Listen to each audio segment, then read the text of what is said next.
السلام عليكم أعزائي المتابعين أينما كنتم، حياكم الله ومرحبا بكم في فيديو جديد على قناة المحترف. معكم اليوم بموضوع من أجل حماية أنفسكم من المخاطر التي قد تهددكم. هو جهاز دفاع عن النفس بسيط كما تشاهدون أمامكم في الصورة، ولكن مفعوله قوي جدا. لماذا قوي؟ لأن هذا الجهاز أعزائي المتابعين يقوم بإصدار قوة كهربائية مقدارها 400 ألف فولت. 400 ألف فولت، ليس 220 320 فولت، 1000 فولت، لا 400 ألف فولت. وتابعوا معي، هذا شكل 400 ألف فولت. 400 ألف فولت قادرة على أن تجعل الشخص الذي يهدد سلامتكم أن يصاب بغيبوبة أو يخاف، مجرد أن يشاهد التيار الكهربائي يخشى على نفسه منه كما تشاهدون. أعزائي، قوة هذا الجهاز لا تكمن هنا فقط، فعندما نضع قطعة حديدية، وأتمنى أن يظهر هذا الشيء بشكل جيد أمام الكاميرا، فعندما نضع قطعة حديدية ستنتقل الكهرباء الموجود هنا سينتقل مباشرة إلى القطعة الحديدية.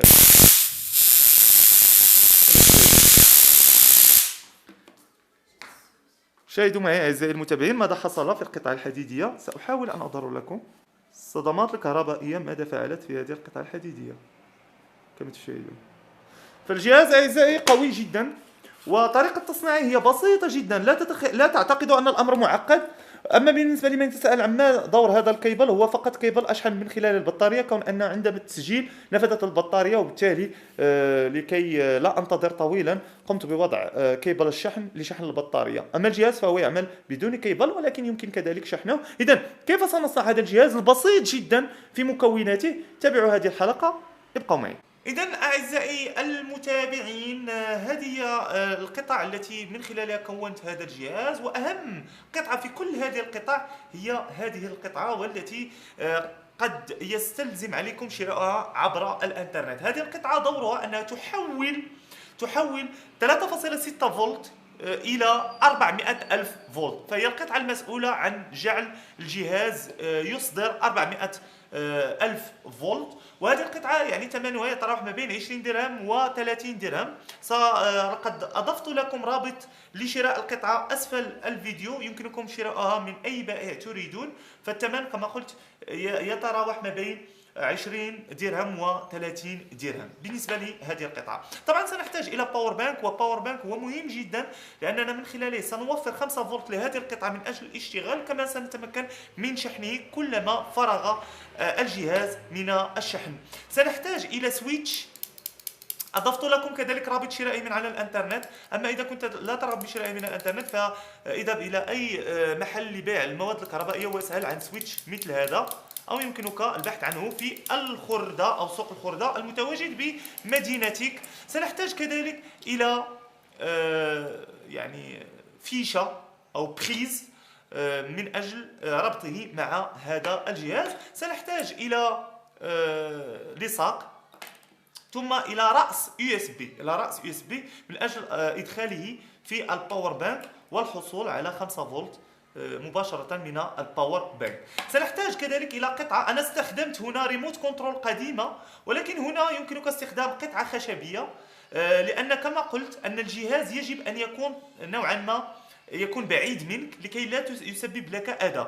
فمن الأفضل أن يكون نوعا ما قطعة خشبية قدرها أو يعني 30 سنتيم، تكون على هذا الشكل. أنا استخدمت ريموت كنترول قديمة في هذا الشرح. إذن هذه كل القطع التي سنحتاجها. الآن سنشرع في التركيب. إذن أعزائي، سنقوم بتفكيك الفيشة وللحصول على الأقطاب الحديدية التي سنركبها على القطعة التي اشترينا. طبعا هناك السلك الأحمر والأخضر، نترك السلك الأحمر والأخضر ونركبها على السلك الأحمر فقط هنا في الجانب الآخر، ليس الجانب الذي فيه السلك الأحمر والأخضر بل الجانب الآخر.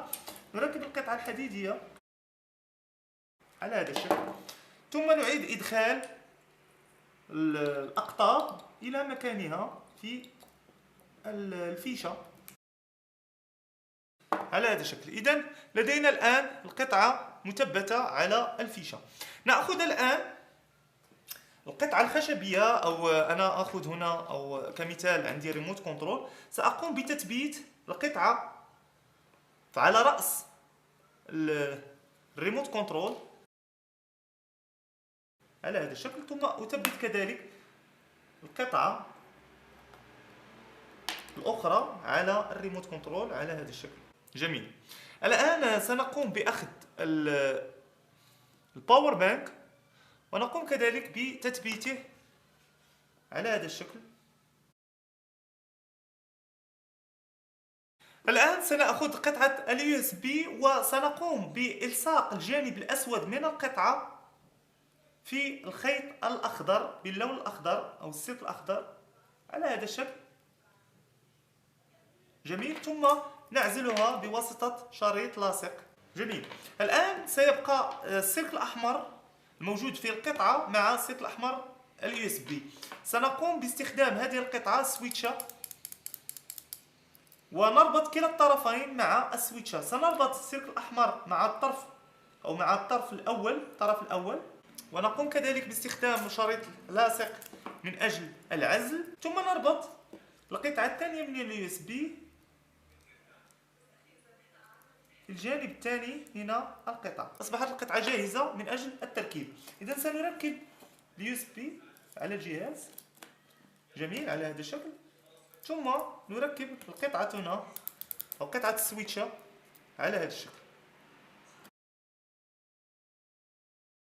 بطبيعة الحال يجب أن نترك القطعة أو نمسك بالقطعة إلى أن تجف من أجل أن تكون جاهزة للاستعمال، وهكذا يكون الجهاز جاهز للاستعمال. فبمجرد الضغط على السويتشة سيمر الكهرباء إلى هذه القطعة، وبالتالي ستصدر كهرباء، وبهذا يكون الجهاز جاهز للاستعمال. إذا نتمنى مسبقا أن تكون حلقة اليوم قد كانت مفيدة بالنسبة إليكم، وأضرب لكم موعد إن شاء الله في حلقة أخرى بإذن الله. لذلك حين لا تنسوا الاشتراك بقناة المحترف على اليوتيوب، أزيد من 1,200,000 مشترك. يمكنكم دائما كذلك الالتحاق بمدونتي الرسمية www.tshiprofession.com أو كذلك على صفحتي الرسمية. إلى حلقة غد بإذن الله. دمتم في أمان الله. إلى اللقاء.